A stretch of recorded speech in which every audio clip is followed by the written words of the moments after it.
Hindi napigilan ng marami nating kababayan na madismaya at syempre mabahala ng manakaut ni Juan Manuel Marquez si Manny Pacquiao. Bakas ang lungkot at pag-alala sa mukha ng mga nanood sa mga libreng screening ng bakbakan. Balitang hatid ni Rida Reyes.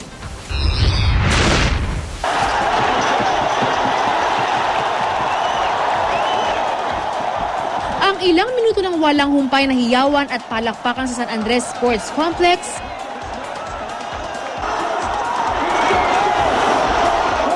sa isang iglap, nabalot ng mahabang katahimikan.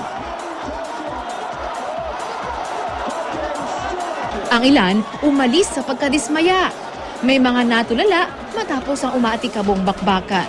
Parang time na rin siguro for him to stop in boxing and concentrate in politics.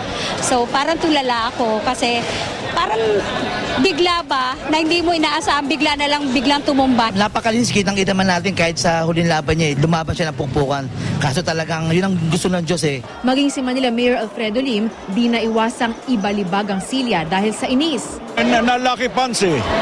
Siyempre sa boxing, ganun eh.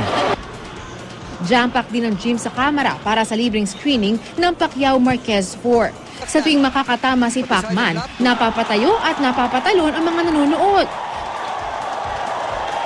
Pero nang dumating na ang knockout punch, natulala ang lahat.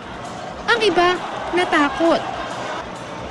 Kabado kasi matagal bumangon eh. Sa kabila nito, hindi pa rin daw matatawaran ng ipinakitang galing ni Pacman. Manatili pa rin siyang idolo ng ating mga kababayan. Sa Camp Crame naman, piniling manood ng ilang non-duty army officers. Ang iba, naka-uniforme pa.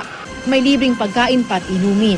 Napuno rin ang ilan pang lugar na may libreng public viewing ng laban ni Pacman, tulad ng Navotas Complex.